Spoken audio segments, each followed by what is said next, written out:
Anies itu pernah jadi anak emas elit politik AS, imbuhnya lagi. Saat ditanya apakah mungkin Anies menjadi boneka Amerika Serikat, Haidar mengamininya. Menurut saya iya, jelas jadi boneka, itu tadi tuturnya. Jadi kalau misalnya dibilang Amerika punya preferensi kepada Anies Baswedan, ya wajar saja. Tentu kan kita ingin dengan orang yang bisa kita ajak omong. Kenapa kita punya preferensi ke sana? Kalau dengan Ganjar, susah bahasanya bagaimana? Karena Ganjar tidak terbiasa dengan politik luar negeri Amerika Serikat. Jadi kalau ada orang yang punya kemampuan, ya pasti berkepentingan negara besar seperti itu. Sama seperti partai politik juga ya. Begitu dia lihat ada orang yang potensial, ya dia approach, dia dekati. Jadi hal-hal seperti ini biasa saja. Yang paling penting adalah kita percaya pada kemampuan seorang calon pemimpin bahwa dia akan mampu mengendalikan, bukan dia akan dikendalikan.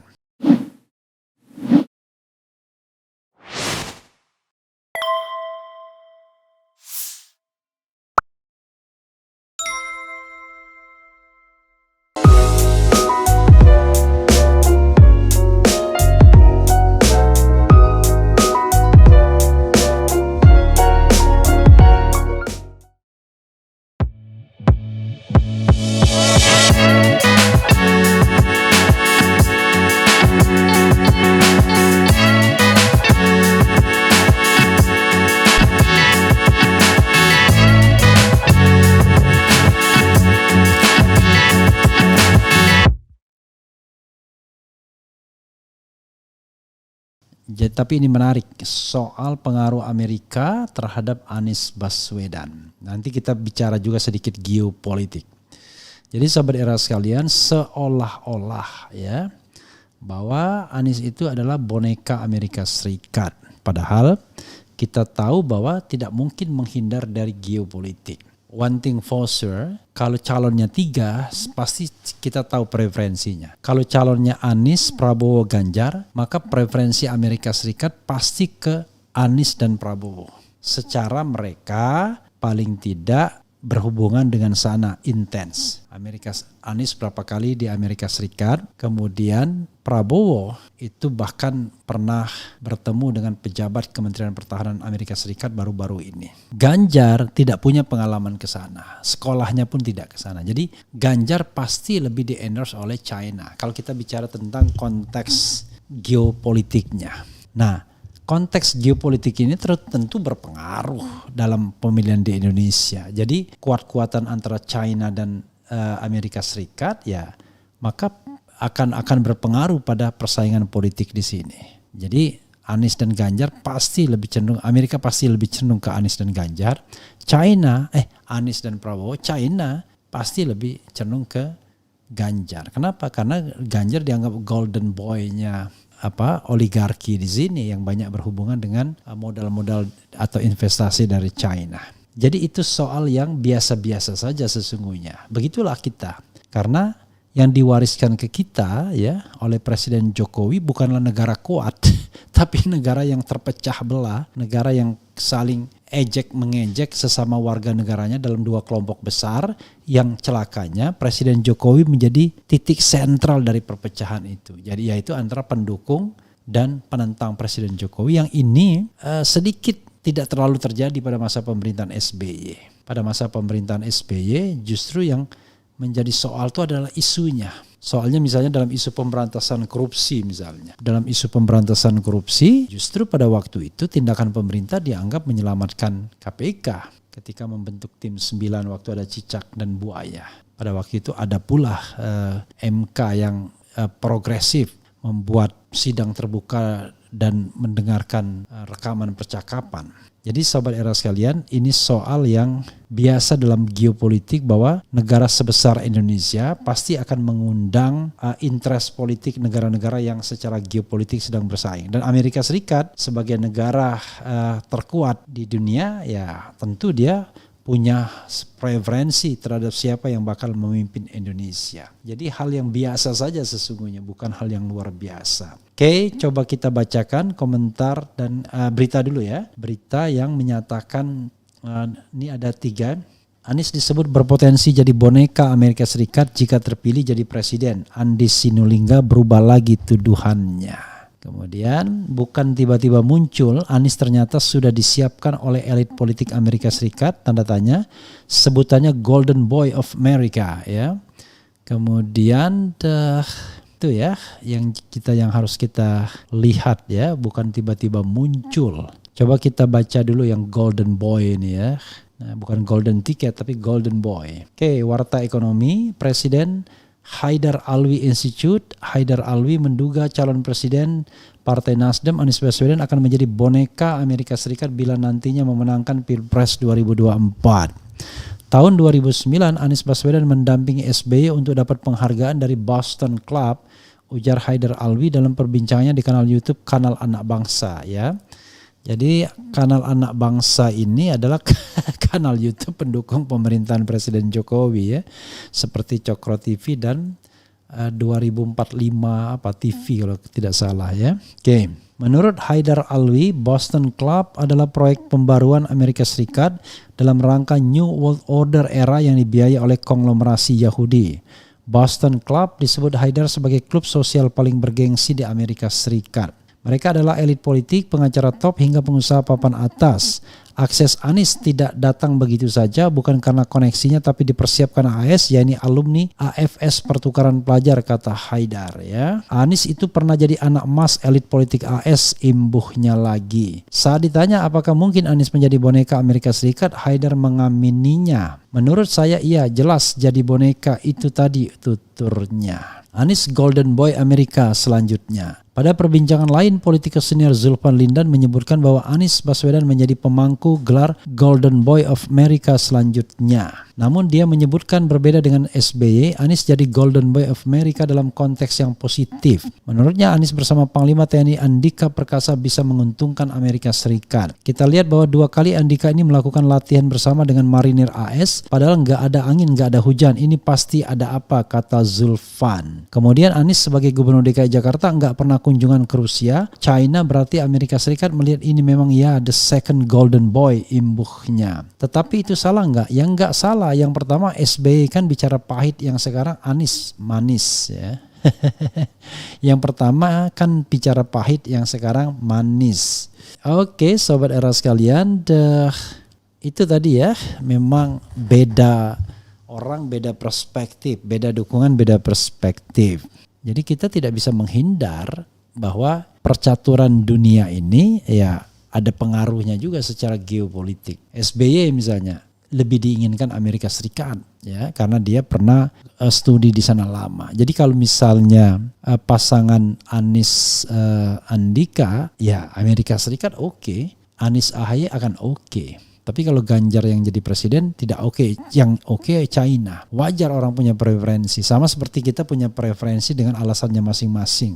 Dan menganggap calon kita itu yang baik, yang terbaik. Dan itu nggak ada masalah ya. Jadi selama preferensi itu memang untuk kebaikan negeri ini, kita kadang-kadang memandang kebaikan itu kan berbeda-beda. Tapi yang paling penting adalah niatnya memang niat yang baik. Itu saja yang paling penting ya. Oke, coba sebut di Andi Sinulinga gimana komentarnya. Anies disebut berpotensi jadi boneka Amerika Serikat jika terpilih jadi presiden. Andi Sinulinga berubah lagi tuduhannya. Fajar.co.id Jakarta, mantan politisi Golkar Andi Sinulinga membalas pernyataan Presiden Haidar Alwi Institute. Hai Haidar Alwi yang menyebut bakal capres dari Partai Nasdem Anies Baswedan berpotensi jadi boneka Amerika Serikat jika terpilih jadi presiden. Andi Sinulinga menyebut sudah terlalu banyak tuduhan yang diarahkan kepada Anies untuk menggagalkannya maju dalam Pilpres. Berubah lagi tuduhannya. Selama ini tuduhan antek-antek elit kekuasaan itu bilang Anies intoleran, dekat dengan kelompok-kelompok radikal. Sekarang mulai lagi dengan tuduhan bahwa Anies itu sudah disiapkan oleh Amerika. jadi kalau Amerika nggak mungkin kanan dong. Ya, Amerika tidak mungkin mengendorse tokoh kanan radikal. Ini saja sudah batal. Macam memang serangan ke Anies tiada henti, ucapnya. Sebelumnya, Presiden Haidar Alwi Institute, Hai Haidar Alwi menyampaikan pada tahun 2009, Anies mendampingi SBY untuk menerima penghargaan dari Boston Club. Sebelum ke AS, Kedutaan Besar AS di Jakarta mengirim pesan diplomatik ke CIA dan Menteri Luar Negeri AS. Ditulis di situ, Kedubes AS Jakarta melaporkan tentang profil Anies Baswedan, ucapnya. Boston Club adalah klub sosial yang paling bergengsi di AS, tidak mudah menjadi membernya. Hanya orang tertentu dan paling elit di AS yang bisa jadi member. Mereka adalah para politisi, pengacara top, pengusaha papan atas. Menurutnya, akses Anies ke Boston Club tentu tidak datang begitu saja. Itu bukan karena koneksinya dengan elit politik, tetapi memang sudah dipersiapkan AS sejak lama. Lanjut dia menjelaskan Anies adalah salah satu alumni dari program AFS, American Field Service, yaitu pertukaran pelajar antara bangsa dan tinggal selama setahun di Amerika Serikat. Dan itulah yang menyebabkan dia pintar bahasa Inggrisnya ya, kuat. Karena pernah 1 tahun ketika SMA ya. Bulan April 2018 Anies juga berkunjung ke AS sebagai pembicara pada acara Annual Global Conference 2018 dengan tema Asian Growth in the Next 10 Years. Anies itu pernah jadi anak emas dari elit politik AS, tandasnya. Lanjut kata dia, tahun ini pengaruh AS semakin besar terhadap Indonesia, tanda semakin akomodatifnya Indonesia terhadap politisasi agama. Karena itu terkesan pemerintah kurang greget memberantas politisasi agama. Ya, sahabat era sekalian ya. Kalau kita bicara mengenai Amerika Serikat ya, tidak mungkin Amerika Serikat itu memilih calon yang terlalu kanan, apalagi sampai kanan radikal. Tidak pula yang terlalu kiri ya. Pasti dia ingin yang moderat, yang pro demokrasi, punya pendidikan barat. Anies memang memenuhi itu semua, tapi sekali lagi ya, apakah preferensi itu lantas kita bisa katakan Anies akan menjadi boneka? Sebenarnya bergantung kepada bagaimana pemimpin itu membawakan negaranya. Kenapa? Indonesia adalah negara yang orang lain tertarik karena sumber daya alamnya yang luar biasa. Nah, tetapi kalau pemimpinnya lemah, tidak dijadikan bargaining position, bahkan dijadikan alat untuk for sale, mengundang investasi sebanyak-banyaknya dan seolah-olah dengan harga yang murah, yang penting investasi masuk. Tidak boleh begitu, harus punya harga diri juga, punya bargaining yang kuat. Nah, untuk bargaining yang kuat ya harus pastikan jajaran-jajaran yang berbargaining itu bukan komprador, bukan orang yang mengambil keuntungan. Karena kalau misalnya investasi luar negeri itu kemudian diserahkan kepada orang-orang yang mencari keuntungan, ya berat. Karena yang dipikirkannya adalah uang. Uang itu tidak punya kewarganegaraan, dia bisa lari kemanapun. Bahkan orang yang punya uang itu bisa juga lari kemanapun if something happen to this country. Jadi karena itu kepala pemerintahnya harus memastikan bahwa lobby-lobby itu for the name of public interest, untuk kepentingan publik, bukan untuk kepentingan segelintir elit. Itu soalnya ya sobat era sekalian. Jadi kalau misalnya dibilang Amerika punya preferensi kepada Anies Baswedan, ya wajar saja. Tentu kan kita ingin dengan orang yang bisa kita ajak omong. Kenapa kita punya preferensi ke sana? Kalau dengan Ganjar ya susah bahasanya bagaimana, ya, karena Ganjar tidak terbiasa dengan politik luar negeri Amerika Serikat. Anies Baswedan 6 tahun lebih di Amerika Serikat, 6 tahun setengah, mulai dari master degree sampai kemudian doktoral dan kemudian 1 tahun di AFS. Jadi dia sudah sangat paham dengan lobby Amerika atau gaya hidup Amerika, komunikasi Amerika dan lain sebagainya. Dan pilihan kita memang selalu akan ada yang namanya pertarungan geopolitik. Apakah Anda punya orientasi ke China, apakah ke negara barat. Nah, pemerintahan sekarang lebih berat ke China karena dianggap mudah menanamkan investasinya, walaupun akibatnya kita seperti bangsa terjajah juga karena mereka tidak hanya deploy investasi tapi juga modal. Ya, jadi seorang pengusaha mengatakan dalam tanda kutip, tapi enakan dijajah Cina atau dijajah Amerika? Masih enak dijajah Amerika. Kenapa? Kalau Amerika paling cuma modalnya saja yang menjajah kita, investasinya. Tapi manusianya nggak datang. Beda sama China, sama manusianya masuk. Itu menjadi persoalan kita, sobat era sekalian ya. Tapi sekali lagi ya, yang kita inginkan Indonesia adalah menjadi negara besar yang disegani, yang diperhitungkan orang. Tidak hanya karena kita banyak jumlah penduduknya, tetapi karena kita memang memiliki sumber daya manusia yang kuat dan mumpuni. Nah, ya itu harus dimulai dari pemimpinnya yang memang punya visi, great vision, punya great mission, ya great mission dan great vision, dan meningkatkan sumber daya manusianya.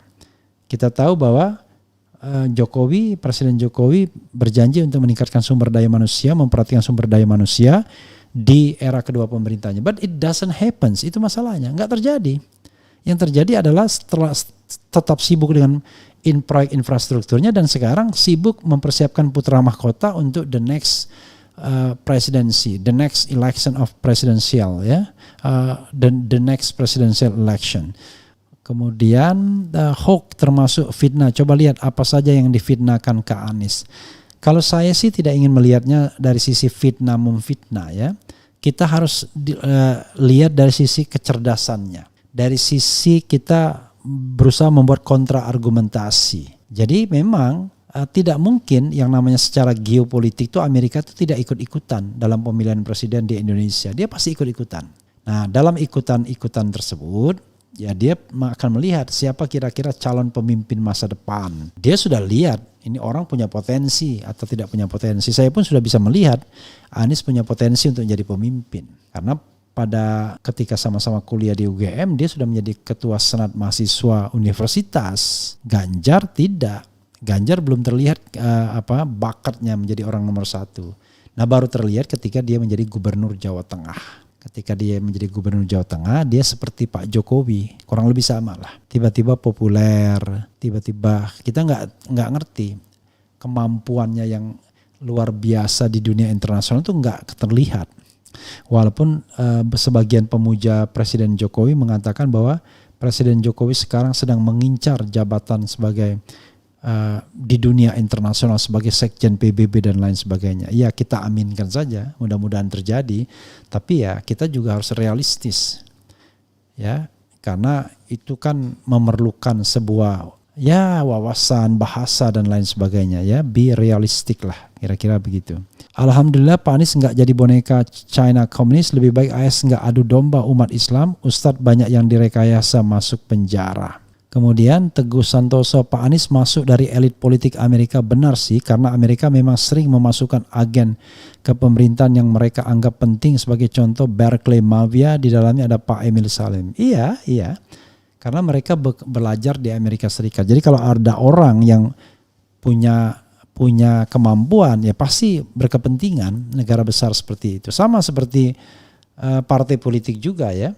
Begitu dia lihat ada orang yang potensial, ya dia approach, dia dekati. Jadi hal-hal seperti ini biasa saja. Yang paling penting adalah kita percaya pada kemampuan seorang calon pemimpin bahwa dia akan mampu mengendalikan, bukan dia akan dikendalikan. Kita kan tidak mungkin menghindari pergaulan, atau kita tidak mungkin menghilangkan akar kita. Kalau kita misalnya lulusan Amerika atau lulusan China atau lulusan whatever the university atau academic background kita, tetapi intinya adalah kita harus punya keyakinan bahwa pemimpin ini adalah memang pemimpin, bukan dealer, tapi he is a leader, ya.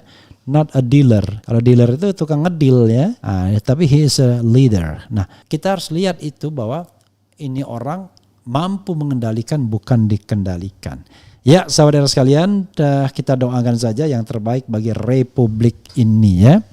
Wassalamualaikum warahmatullahi wabarakatuh. Cheers.